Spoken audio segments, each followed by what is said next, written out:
Before we start, guys, please make sure you stay until the end. If you make one common mistake, you may end up spending, guys, thousands of dollars in repairs. Stay with us, we'll explain what it is.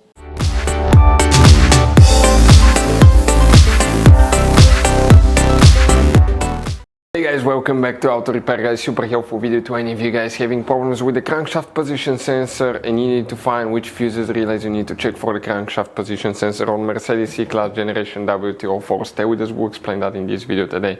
Guys, please do not waste money on new crankshaft position sensor until you check these fuses and relays, and also test the crankshaft position sensor. We'll have videos on our YouTube channels how to test crankshaft position sensor. There is no need to waste your money. First check everything, guys. Now, if you need to buy replacement parts, tools, we'll share the information in the description of the video below for your convenience. Let's start on it now. Before we start, let us tell you a little bit about us, guys. Every single car we get here at the garage, we try to make at least 200 to 300 free repair videos. We make mechanical repair videos, engines, transmissions, bodywork, electrical, engine, transmission codes, fuses. Why we guys do all that? Because our mission here at the garage is, guys, to save you as much money as we can. All we need in return, please subscribe to the channel, like the video. That way we can keep making these free videos. And guys, check out our YouTube channels. We have more than 17,000 free repair videos that can save you thousands of dollars in future repairs. So let's start on it now. So what we guys have here, we're going to demonstrate on this Mercedes. So for the crankshaft position sensor, fuses, relays, we need to open the hood. By the way, guys, please check out, there is one video on our YouTube channel that's known as fuse box location and diagram on Mercedes W204. It can save you quite a bit of headache. People told us that we save them thousands of dollars because there are hidden fuse boxes that they do not know they even exist. Here on the driver's side next to the brake fluid reservoir, you have that fuse box. Open the cover by opening the clips, pull the holes in the wire, lift it up, and you have that fuse box with a layout like this one here. Before we guys continue, let's explain quickly why it's always a good idea to test fuses and relays. Guys, let's explain why it's super important to test fuses and relays. That way you do not spend money on diagnostics, parts, repairs you may actually not even need. So, guys, you have different kinds of fuses and relays. We're talking about the maxi fuses, standard fuses right here. You have, watch how many different kinds of relays as well. Now, these fuses, sometimes you can clearly see if a fuse is burnt or not by looking at the element. But sometimes it's really sneaky. They can burn here on the side. It's hard to see. Some fuses will not be visible as well. And we had people that will spend thousands of dollars in repairs, replacing modules, even engine computers, when all they had to do, they assumed they had a good fuse. They pulled it out, they saw it, and they assumed it was good. But guys, you can easily test these fuses, and on some of these, most of them, they have even the terminals on top that allows you to check them with a voltmeter and find out if it's good or bad. You see, that's a good fuse. If it's blown, okay, like this one here, it's blown, nothing. Check this thing out, no connection. One next to it, okay. Right here, let me get good contact point. That's a good fuse, guys.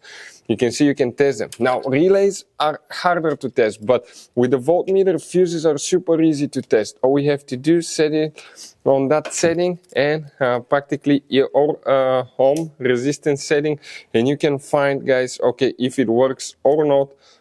For instance, that one was the good fuse. You can see it's going to go down to 0 ohms resistance, or you can go ahead, remove it and test it the same way, guys. It should have 0 ohm resistance.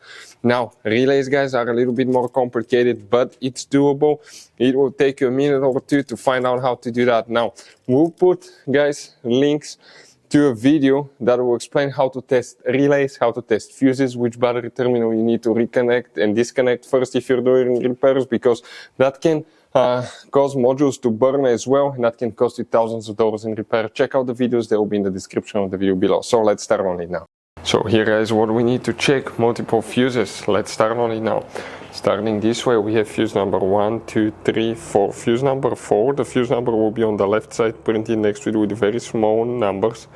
That's the first one we need to check. Then we need to check fuse number 6, that 10 amp fuse here as well. After that, guys, we need to locate fuse number 25, which is that 15 amp fuse. And now the number will be on the right side of that fuse, but that's the fuse right here. Next, we need to check fuse number 27. It's all the way in the back. We're talking about that 7.5 amp fuse right here. Check that one, guys. Next, we need to check fuse number 34. And fuse number 34 will be that fuse here, the number will be right next to it on the left side. So that's the fuse that you will need to check right there. Now in the trunk we have two more that we need to check, two more components. Let's explain now.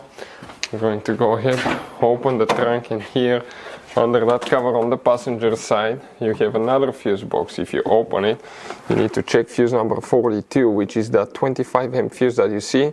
Some of you may have a relay known as relay D right here. If you have it, check it as well, but those are the things that we usually check here at the garage. In this Mercedes W204 you're going to have all kinds of different fuses and relays that sometimes are hard to find, and if you're in the middle of nowhere you may have a hard time finding one, guys. Replacement one, you may be stuck. It happened to us. So what we usually do, we buy some spare ones and we put in the glove box for a peace of mind. We'll share a link where you can get them at a really good price, quick shipping. That way you do not waste money and time. That link will be in the description of the video below. Check it out for your convenience. Hopefully, guys, the video will be helpful. Thank you for watching and see you next time.